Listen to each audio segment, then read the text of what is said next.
नमस्कार. आज आपण एका खूप गाजलेल्या पुस्तकाबद्दल बोलणार आहोत. रॉबर्ट कियोसाकी यांचं श्रीमंत डॅड, गरीब डॅड. या पुस्तकातला मूळ विचार खूप विचार करायला लावणारा आहे.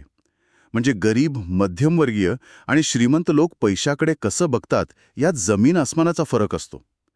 कियोसाकी काय म्हणतात की गरीब आणि मध्यमवर्गीय पैशासाठी काम करतात. आणि श्रीमंत लोक पैशाला कामाला लावतात. अगदी. हाच तर गाभा आहे पुस्तकाचा. बरोबर. आणि हे ते त्यांच्या स्वतःच्या 2 वडिलांच्या उदाहरणातून सांगतात. एक त्यांचे गरीब वडील जे उच्च शिक्षित होते पण आर्थिक आघाडीवर थोडे मागे होते. हो, आणि दुसरे श्रीमंत वडील म्हणजे त्यांच्या मित्राचे वडील ज्यांचं औपचारिक शिक्षण कमी होतं पण ज्यांनी मोठी संपत्ती कमवली होती आर्थिक बुद्धिमत्ता वापरून. तर आज आपण याच महत्वाच्या धड्यांवर जरा सविस्तर बोलूया. नक्कीच.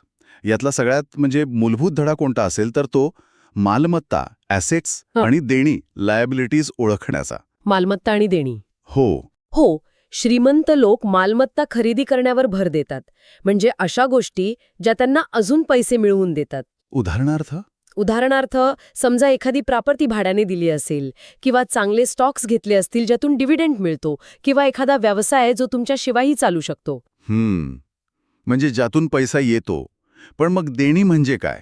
देणी म्हणजे उलटं, ज्या गोष्टी तुमच्या खिशातून पैसे काढून घेतात. अच्छा.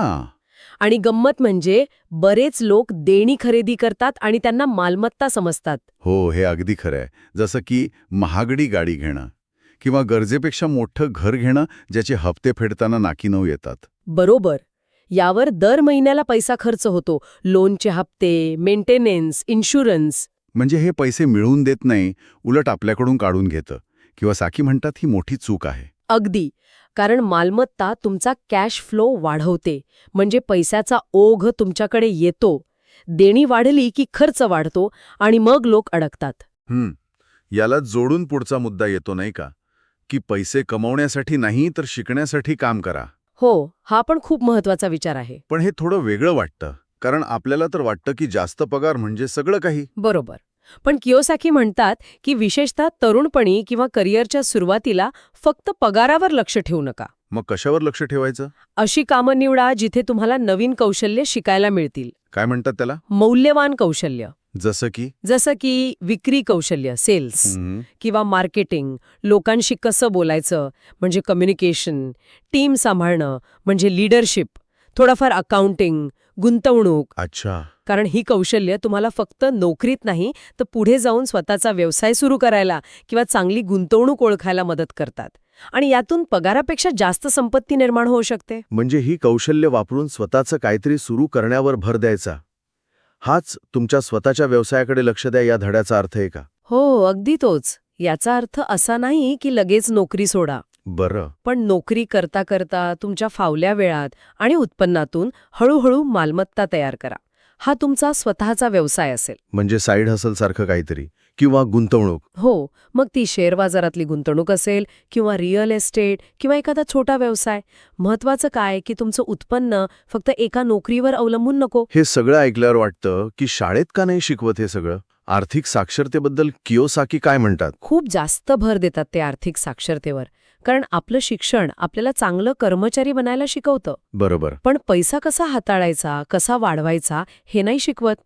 त्यामुळे अकाउंटिंग, गुंतवणूक, टॅक्सचे नियम, कंपन्या कशा चालतात याचं मूलभूत ज्ञान असणं खूप गरजेचं आहे. हे ज्ञान असेल तरच तुम्ही पैशाला तुमच्यासाठी काम करायला लावू शकता. खरंय. पण अनेकांना भीती वाटते ना, म्हणजे गुंतवणूक म्हटलं की धोका आला, पैसे बुडायची भीती. हो, आणि भीती हा सगळ्यात मोठा अडथळा आहे असं कियोसाकी मानतात. अच्छा. ते म्हणतात श्रीमंत लोकही घाबरतात, पण ते भीतीमुळे थांबत नाहीत. ते धोका ओळखतात, मोजतात आणि मगच पाऊल उचलतात. म्हणजे कॅल्क्युलेटेड रिस्क. अगदी. चुकांमधून शिकतात आणि पुढे जातात. याउलट मध्यमवर्गीय लोक पैशाच्या बाबतीत इतके सुरक्षित खेळतात की चांगल्या संधी पण गमावतात. म्हणजे थोडी जोखीम घ्यावी लागते, पण सुरुवात लहान करा, चुकांमधून शिका, हळूहळू आत्मविश्वास वाढेल.